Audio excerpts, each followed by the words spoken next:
Kehamilan normal pada usia 10 minggu. Ini pemeriksaan yang kita lakukan dengan transvaginal. Jadi kita bisa langsung melihat, langsung menembus rahim ya. Jadi lebih jelas dibandingkan kalau memang kita melihat transabdomen, karena kadang terpengaruh oleh lapisan perut ibu. Pertama yang kita selalu harus pantau, selalu dengarkan detak jantung janin.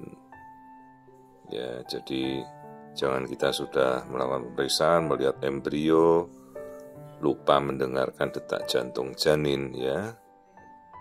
Karena bagaimanapun untuk kita memastikan perkembangan suatu janin yang berkembang, kita harus selalu mendengarkan detaknya. Nah, ini kehamilan 10 minggu ya, tepat kira-kira 10 minggu. Itu sudah kita bisa lihat tunas tangan, kaki. Hanya memang jari-jari belum memisah ya, masih menjadi satu. Belum mecah menjadi jari-jari. Di minggu ini yolk sac sudah mulai mengecil, karena makanannya sudah diambil oleh janin sejak awal ya. Dan nanti 2 minggu lagi, tepat 12 minggu, biasa yolk sac sudah hilang. Itu yang bulatan hitam kecil itulah, itu yolk sac ya, di arah jam 1 itu. Oke, kita bisa melihat detak jantung. Jadi meskipun ini sebenarnya kan masih 10 minggu, pemeriksaan screening seharusnya kan kita masuk nanti di 11 minggu lewat lah ya.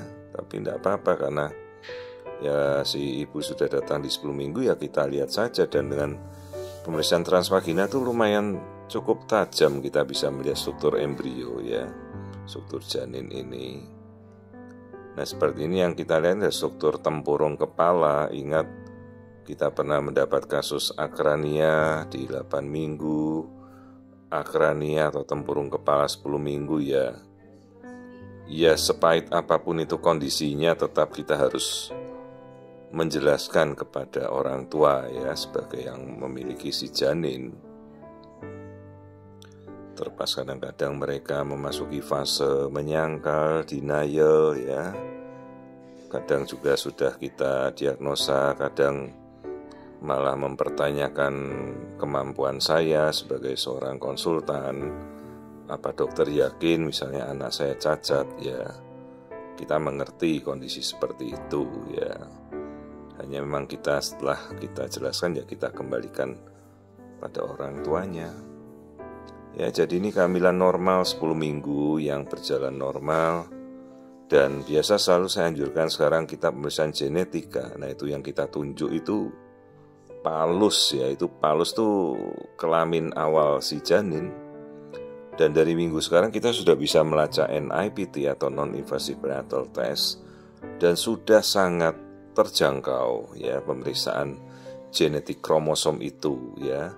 Sudah banyak sekali provider yang sudah sangat terjangkau ya. Jadi mereka bisa memotong alur pemeriksaan dengan sangat cepat dan biaya-biaya yang tidak perlu gitu. Jadi harusnya sudah sangat terjangkau ya.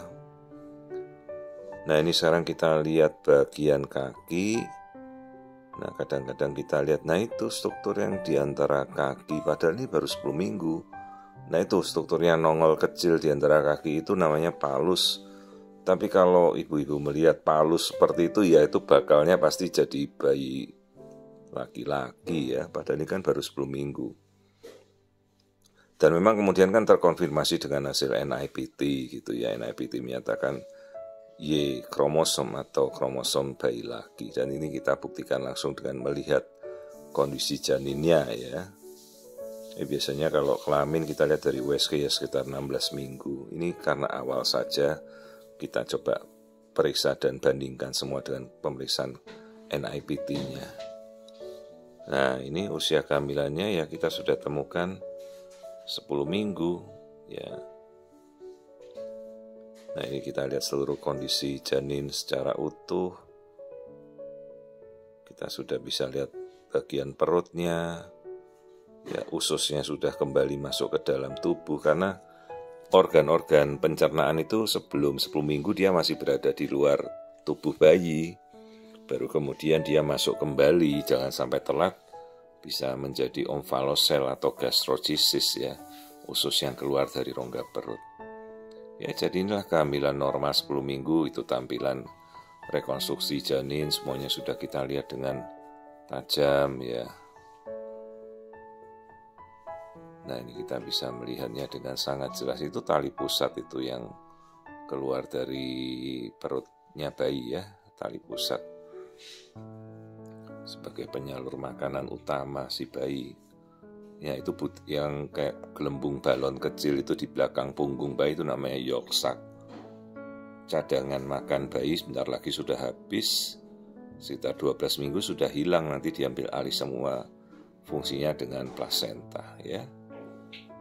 Sekali lagi, jadi ini kehamilan 10 minggu yang normal, pertumbuhan janin bagus, kantung kehamilannya bagus, tidak kita ada temukan kelainan, dan kita juga sudah lakukan NIPT untuk melakukan pemeriksaan genetika ya. Jadi kondisinya sangat-sangat memuaskan, pemeriksaan screening. Jadi pemeriksaan kita lakukan dengan transvaginal karena lebih jelas ya, lebih tajam pemeriksaannya. Itu bayi dilingkupi oleh selaput ketuban di dalam kantung kehamilannya ya. Kondisi janin yang normal pada minggu ke-10.